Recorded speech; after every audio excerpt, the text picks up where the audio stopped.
At exactly 6:42 on a quiet Monday morning, Olivia Hayes watched 27 black SUVs pull into the headquarters of Hayes Infrastructure Group. She wasn't expecting visitors. She certainly wasn't expecting lawyers. Standing alone in the executive office on the 32nd floor, she wrapped both hands around a cup of coffee that had already gone cold. Through the floor-to-ceiling windows, the skyline of Seattle glowed beneath a blanket of gray clouds, while hundreds of employees streamed into the company's main entrance, completely unaware that their futures were about to change. An hour earlier, Olivia had buried her husband. Now strangers were preparing to bury everything else. She closed her eyes for only a moment. Not to cry. She had cried enough during the past 9 months while watching Adrian Hayes slowly lose his battle against a rare neurological disease that no amount of money could cure. The funeral had ended less than 90 minutes ago. The flowers hadn't even begun to wilt. Yet somewhere inside the building, people were already arguing over who would control the empire Adrian had spent 38 years building from nothing. Olivia wasn't surprised. She had seen ambition wearing expensive suits long before she learned how dangerous it could become. She simply hadn't expected it to arrive so quickly. A soft knock interrupted her thoughts. "Mrs. Hayes." The voice belonged to Samuel Brooks. At 68 years old, Samuel had worked beside Adrian longer than almost anyone alive. He wasn't related to the Hayes family. He wasn't a billionaire. He had started as a warehouse mechanic 29 years earlier before becoming Adrian's chief operations officer, earning every promotion through loyalty instead of politics. Olivia trusted him the way Adrian had. "Come in." Samuel entered carrying a leather folder pressed tightly beneath his arm. His face looked exhausted. Not because of work. Because he had buried his closest friend that morning. "I tried delaying them." Olivia offered a tired smile. "I'm guessing you weren't successful." They insisted. "Who?" Samuel hesitated. "The board. And..." He looked toward the floor. "Your husband's nephew." Olivia's expression didn't change. "Logan." Samuel nodded once. "He says the company needs immediate leadership." A quiet silence settled between them. Olivia slowly walked toward the enormous walnut desk that Adrian had used every day for nearly 2 decades. His reading glasses still rested beside an unfinished notebook. A fountain pen remained exactly where he had left it. Even the small ceramic mug with the words "World's Okayest Golfer" sat untouched near the computer monitor. Nobody inside the company had dared move a single thing. Not yet. Samuel carefully placed the leather folder on the desk. "They want you to sign this." Olivia didn't touch it. "What is it?" "A temporary authority agreement." She looked at him. "You've already read it." "I have. And?" "I think you should read every page." That answer told her everything she needed to know. Samuel wasn't a man who exaggerated. If he looked worried, there was a reason. Olivia slowly opened the folder. The first several pages appeared ordinary. Corporate continuity procedures. Emergency leadership appointments. Bank authorization updates. Board resolutions. Nothing unusual. Nothing alarming. Until she reached page 36. Her eyes stopped. She read the paragraph once. Then again. A third time. Finally, she closed the folder. Very gently. "So," she whispered. "This wasn't written last night." Samuel shook his head. "No." "How long?" "About 3 months." Olivia remained perfectly still. 3 months. Someone had begun preparing to remove her from the company while Adrian was still alive.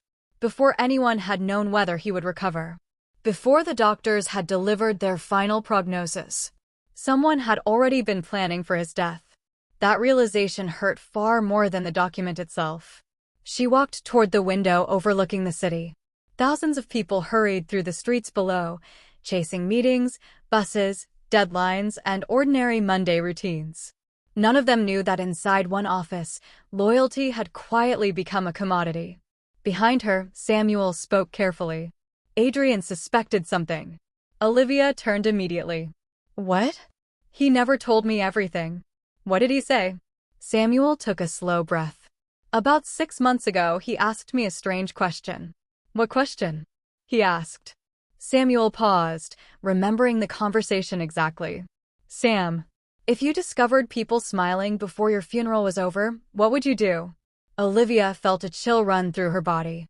And what did you tell him? Samuel smiled sadly. I told him I'd make sure they smiled only once. For the first time that day. Olivia smiled, not because anything felt hopeful. Because she suddenly remembered something Adrian had told her years ago. Character isn't revealed when everything is going well. It's revealed the moment people think nobody is watching. She looked back at the folder. Someone had underestimated her. Someone believed she'd spend the next several weeks drowning in grief. Someone believed a widow wouldn't bother reading legal documents. They were about to discover that Adrian Hayes hadn't spent 23 years building a marriage with a weak woman. He had built it with his equal. And before the week was over, the first person to mistake her silence for surrender would regret it for the rest of their life. By Tuesday morning, every major business network was speculating about the future of Hayes Infrastructure Group. Financial analysts debated who would replace Adrian Hayes. Newspapers described Olivia as a grieving widow with little corporate experience. Anonymous sources claimed the board was already preparing a leadership transition. None of them knew the truth. Olivia had spent the last 23 years sitting quietly in conference rooms where billion-dollar decisions were made. People assumed she was simply accompanying her husband. They never noticed she was listening. They never noticed she remembered everything.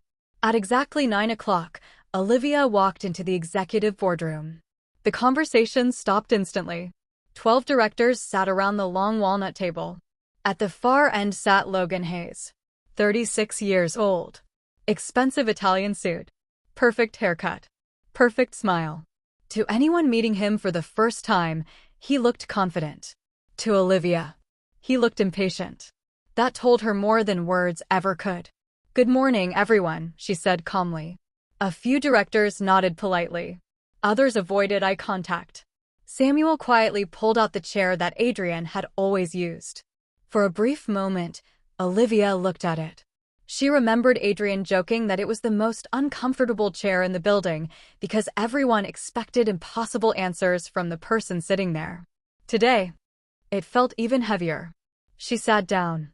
Logan leaned forward immediately. First, let me say how deeply sorry I am for your loss. Thank you. Adrian meant a great deal to all of us. I'm aware. Without missing a beat, he slid another folder across the table. The company can't afford uncertainty. Olivia didn't touch it. So I've been told. We simply need temporary authority to continue operations. She looked around the room. Temporary. Exactly. And how long is temporary? Logan smiled. Until the board elects permanent leadership. Olivia folded her hands together. Interesting. The room became quiet. I spent most of yesterday reading your agreement. Logan's smile faded slightly. And? I found several clauses that permanently transfer executive voting rights. A few directors looked toward Logan in surprise. He recovered quickly. Standard legal language. No. Olivia replied calmly. It isn't. Silence. She opened her notebook. I also noticed a clause allowing the sale of company assets without unanimous approval. No one spoke. And another authorizing executive compensation adjustments. She turned another page. And one permitting the restructuring of employee pension funds. This time several directors frowned. One elderly board member adjusted his glasses. I wasn't aware of that provision. Neither was anyone else. Logan's confidence slipped for the first time. The legal department prepared the document. Melissa, the company's legal counsel, immediately spoke. My office drafted revisions based on executive recommendations. Whose recommendations? Olivia asked. Melissa hesitated. Mr. Hayes. Which Mr. Hayes? Another silence. Finally, Logan. Every eye in the room shifted toward him. He forced a laugh. Clearly there were communication issues. Olivia simply closed the folder. There certainly were. The meeting ended 30 minutes later without a single signature. As directors slowly left the room, several quietly approached Samuel. What exactly is happening? Why weren't we told about those clauses? Who approved those revisions? Samuel answered only one question. You'll want to start asking better questions. Logan caught up with Olivia in the hallway. You embarrassed me in there. She stopped walking. No. I prevented myself from being embarrassed. His jaw tightened. You don't understand how this company works. She smiled politely. That's an interesting assumption.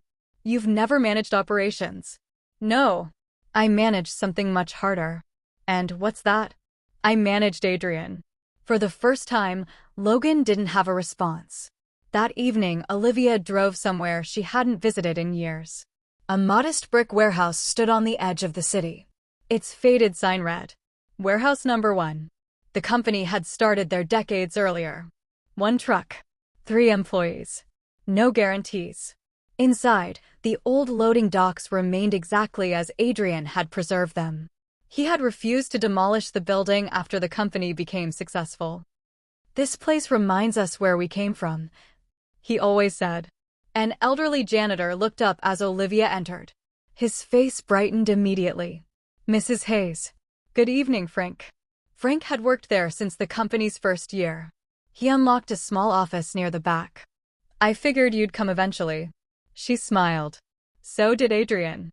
Frank reached beneath an old filing cabinet and pulled out a dusty metal box. He asked me to keep this safe. Olivia stared at it. When? About 8 months ago, he said. Frank paused, remembering every word. If Olivia ever comes asking questions, give her this. Her heartbeat quickened. She accepted the box carefully. It wasn't heavy, just old. Very old. The lock had already been removed. Inside were dozens of handwritten notebooks. Every one belonged to Adrian. Business notes, meeting observations, personal thoughts, employee interviews, ideas, questions. The final notebook rested on top. Across the cover, Adrian had written only 4 words. Read this last. Olivia smiled through tears. Still giving instructions. Frank laughed softly. He always did. Back at the farmhouse, Olivia spent hours reading. The notebooks weren't financial records. They were observations. Adrian had documented conversations most people would have forgotten. Promises. Warnings. Concerns. Names appeared repeatedly. Some belonged to loyal employees. Others appeared beside question marks. Near midnight, she opened the final notebook. The first page contained only 1 sentence. If you're reading this, someone moved far sooner than they should have. She turned the page. Adrian's familiar handwriting filled every line. Not with accusations. Not with anger. With questions. Questions he had never managed to answer before his illness became too severe. Olivia realized something important. Her husband hadn't left her a roadmap. He had left her an investigation. And somewhere inside thousands of ordinary pages, the truth was waiting. She closed the notebook, looked out toward the dark fields surrounding the farmhouse, then quietly whispered the same words Adrian had once said whenever life became difficult.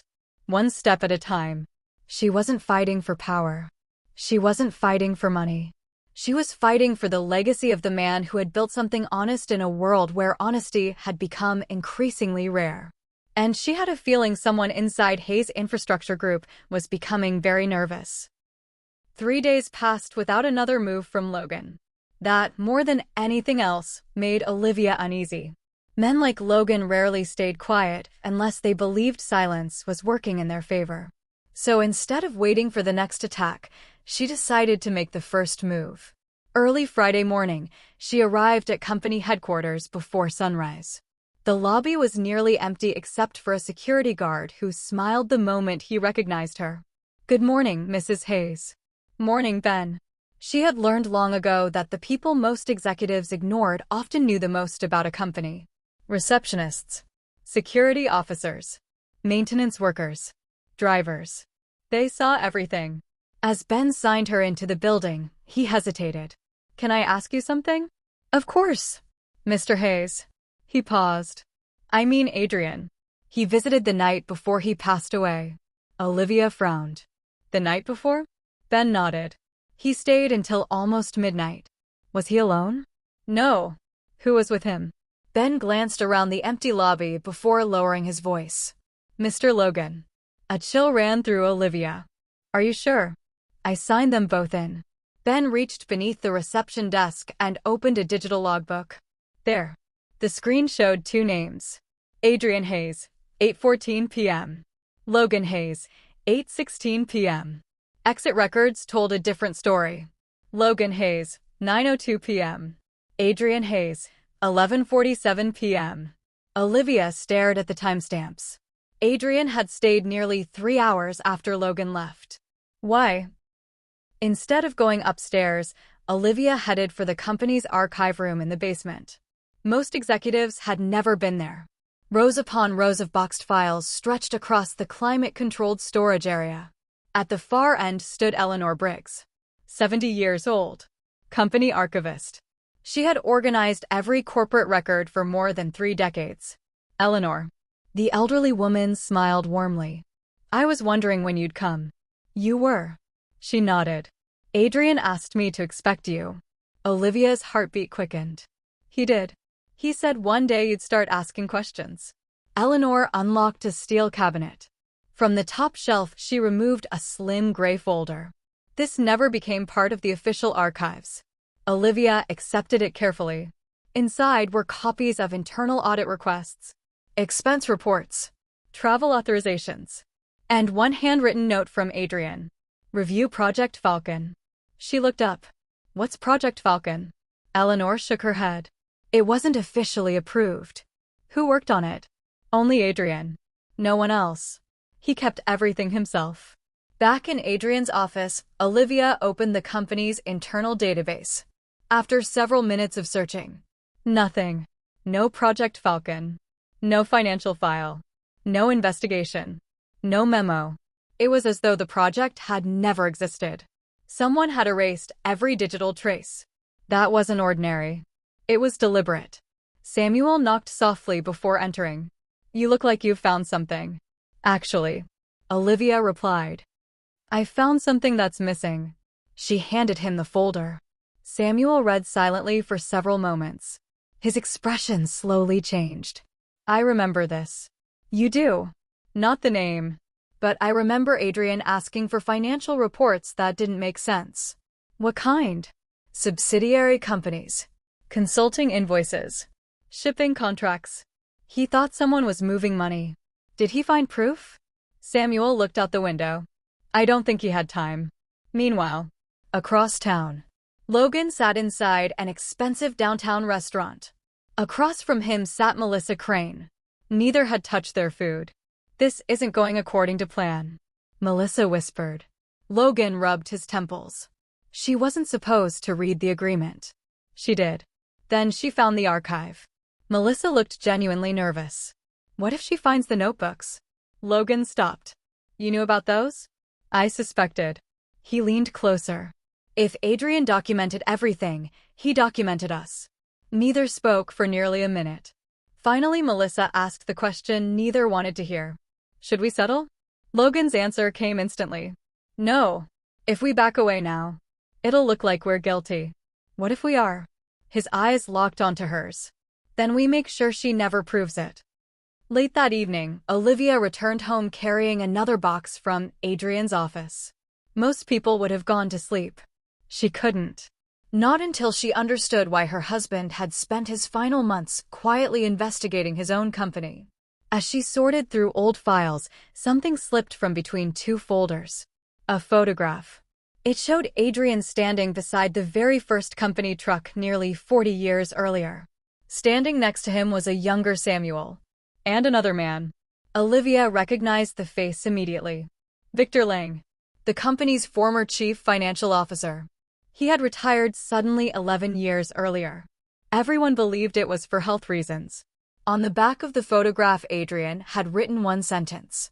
He tried to warn me. I didn't listen soon enough. Olivia stared at the words.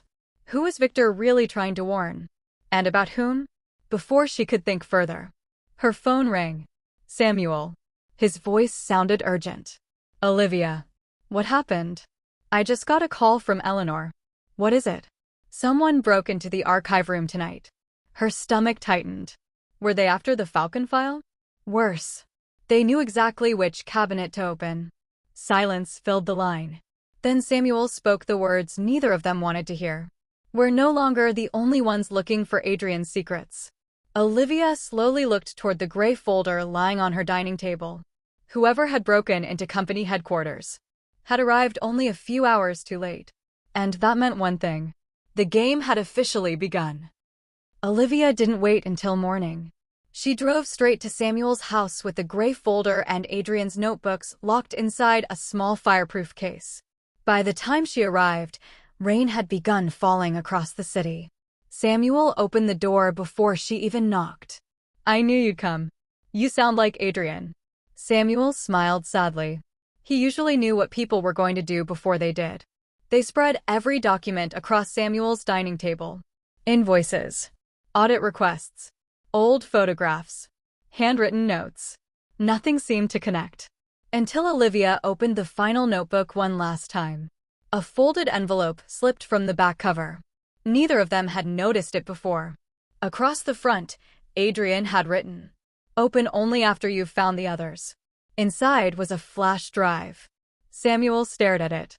So that's what he was hiding. The next morning, they met with an independent forensic accounting firm that Adrian had secretly hired months before his death. The investigators had been waiting for authorization. When Olivia presented the flash drive, the lead investigator inserted it into an isolated computer. Within seconds, hundreds of encrypted files appeared. Bank transfers, internal emails, fake vendor contracts, offshore account records. Every missing piece suddenly fit together. Project Falcon wasn't about saving the company. It was about exposing the people quietly stealing from it. The fraud had lasted nearly 7 years. Millions of dollars had disappeared through shell companies that existed only on paper. The scheme was sophisticated, but it wasn't perfect. Because Adrian had documented everything, the investigators worked for 2 days without stopping. When they finished, the conclusion was undeniable. Logan hadn't acted alone. Melissa had approved fraudulent contracts. 2 senior executives had created fake consulting firms. Several outside vendors had helped move money overseas. The total theft exceeded $214 million. Samuel leaned back in disbelief. They were robbing the company while Adrian was fighting for his life. Olivia quietly closed the report. They thought he was too sick to notice. 3 days later, the annual shareholders' meeting began. The auditorium was full. Investors, employees, journalists, board members, everyone expected one thing: a leadership vote. Logan walked onto the stage wearing the same confident smile he always wore. He believed victory was finally within reach. He had no idea Olivia had rewritten the agenda. The chairman welcomed everyone before inviting Olivia to speak first. Whispers spread through the audience. Some expected an emotional farewell. Others expected her resignation. Instead, Olivia calmly walked to the podium carrying only a thin black folder. She looked across the room. For a long moment, she said nothing. Then she spoke. My husband believed trust was the most valuable asset any company could possess. The room fell silent.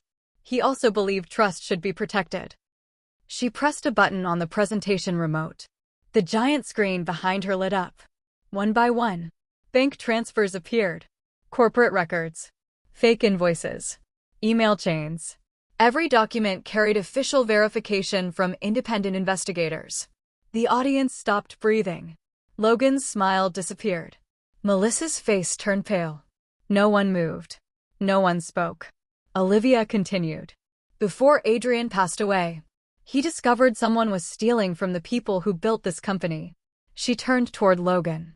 He simply ran out of time. The room erupted into shocked whispers. Before Logan could stand, the rear doors opened. Federal investigators entered alongside local authorities. They walked directly toward the front row. The lead investigator spoke clearly, Logan Hayes. We have a federal warrant for your arrest. Gasps echoed through the auditorium. Logan looked around desperately. This is ridiculous. I've done nothing wrong. The investigator calmly held up the financial report. You can explain that in court. 2 agents placed him in handcuffs. Melissa lowered her head. She didn't resist when another investigator approached. Within minutes, 4 executives were escorted from the building. Television cameras captured every second. The shareholders' meeting never became a leadership election. Instead, it became the beginning of the company's recovery. Over the following months, stolen funds were gradually recovered. Corporate policies were rewritten. Independent oversight became mandatory. Employees who had feared losing their jobs learned the company would survive after all. Not because someone fought for power. Because someone fought for integrity. 6 months later, Olivia stood inside warehouse number 1. The old building had been transformed into the Adrian Hayes Leadership Academy, a training center for young employees beginning their careers. Above the entrance hung a simple bronze plaque. Character builds what money cannot. It was one of Adrian's favorite sayings. Samuel stood beside her. He'd be proud. Olivia smiled softly. I hope so. She no longer wanted revenge. She no longer cared about proving anyone wrong. She had protected the company Adrian loved. That was enough. As the first group of trainees walked through the doors, Olivia looked toward the old delivery truck displayed in the center of the building. Everything had started with that truck. Not wealth. Not privilege. Just hard work. Honesty. And 2 people who believed that success meant lifting others along the way. She quietly touched the truck's faded blue paint and whispered, "We finished what you started." For the first time since the phone call that changed her life, the future no longer felt uncertain. It felt earned.